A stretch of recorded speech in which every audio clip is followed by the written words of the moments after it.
Hi everybody, Cleo here to review Link's crossbow training. Just kidding.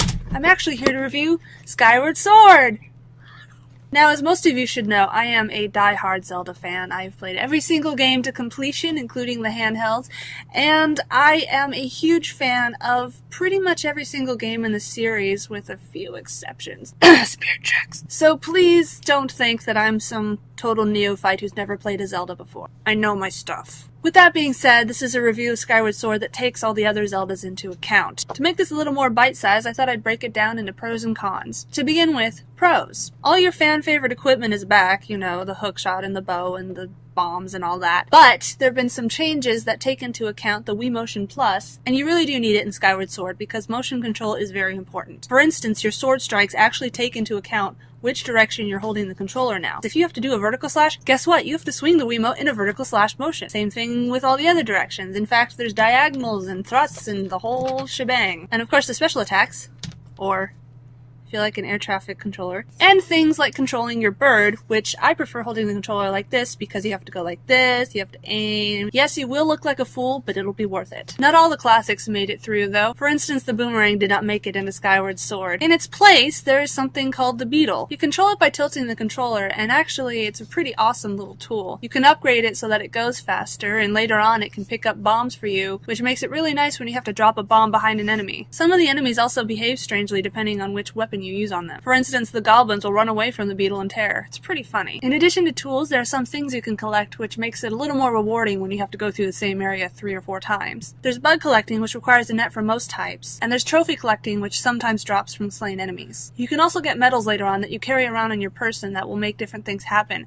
For instance, the bug collecting trophy will make bugs show up on your minimap so you can find them easier, or the rupee one, which should be pretty obvious. One thing I found refreshing about Skyward Sword is that not all areas control the same. For instance, there's underwater ones where you control similarly to the beetle. There's of course your bird, which like I said, you fly by moving your controller up and down. There are some quicksand areas which make use of the new stamina meter, something I will get to later, and so on. As for the graphics, I admit I was worried that the graphics were not going to be very good because, let's face it, the Wii is not an HD device. However, they've successfully managed to mask some of that by adding a Monet effect to items that are far away. The farther away something is, the more it starts to resemble an impressionistic painting. It takes a little getting used to, but once you do, it's a pretty nice effect. Now on to cons. Skyward Sword is a well-made game, but it does have its flaws. One problem is it can get very wearying to have to flick your wrist like this for hours on end. I had to stop playing a couple times just because my wrists hurt so much. Also, some of the mechanics get old pretty fast. Once you figure out that you just have to trick the enemies into holding their sword one way so you can slash them the other, there's really no challenge anymore. You just do the same thing. Or you can cheat and just special attack. Also, aside from bug and trophy collecting, there's very few side quests in Zelda. There's no cuckoos, there's no cuckoo collecting. There are a few things you can do for people, but by and large, I found most of the game to revolve around the main story. I don't know about you, but when a game only has a main storyline and no side quests, I feel like I'm on a rail shooter. And while that's fine and dandy, that's not what I want from a Zelda game. I also noticed a certain lack of variation in the bosses at the end of each level. I mean, when I think of the earlier Zeldas, for instance Wind Waker, pretty much every boss made use of the tool that you got in that dungeon. I remember how difficult that vine boss was with the boomerang, and how rewarding it was when I finally beat him. But in Skyward Sword, about all the enemy battles are the same. I mean, you even have to fight the same boss 3 times. In the same vein as that, there are very few areas in Skyward Sword. There are basically only 3, the forest, the volcano, and the desert. And you'll have to revisit each area at least 3 times for the main quest. They do add a bit of space to the areas each time, but the look, feel, and enemies you fight will all be the same. It was just kind of disappointing. It felt very rehashed. And of course, I have to talk about the stamina gauge. I don't really know what they were thinking when they decided to add a stamina gauge to a Zelda game. I mean, this isn't Shadow of the Colossus. There is climbing, but you shouldn't be taxed for having to climb a lot. It gets really annoying when you use it to run, and you have to stop just before your gauge runs out so it can recharge, which means you're in this awkward pattern of run, run, run, walk, run, run, run, walk, run, run, run, walk. And it can actually kill you in areas with quicksand where the moment you run out of stamina, you'll sink in the ground and die. I guess it wouldn't have been as annoying if you could actually get something extra for the stamina gauge, but all it seems to do is slow you down. The story of Skyward Sword is also pretty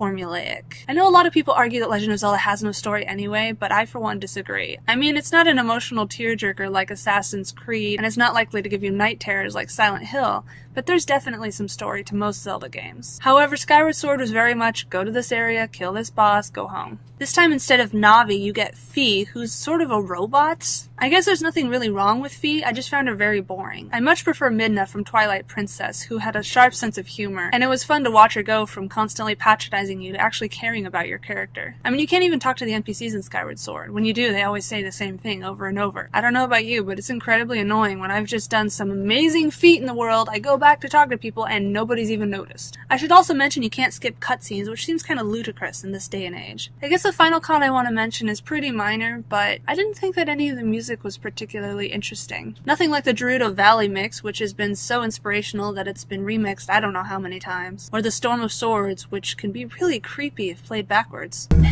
I guess to wrap it all up, Skyward Sword is definitely a fun game, and it's definitely a Zelda game. It just doesn't have quite the same magic that some of the other Zelda games have. My favorite Zelda game to date is still Majora's Mask, and I think that's a tough act to follow, even all these years later. As a diehard Zelda fan, I definitely do not think Skyward Sword should be skipped. However, I am hoping that the next installment has a little more emotional appeal. I mean, I love Twilight Princess. I don't understand why so many people didn't. So if you've got a Wii and a burning passion to visit Link again, do get Skyward Sword. Just don't trade all your other Zelda games in to do it. Now, I want you guys to leave a comment and tell me what you thought about Skyward Sword, or any other Zelda game. And please click like if you found this review useful. Thanks for watching, bye!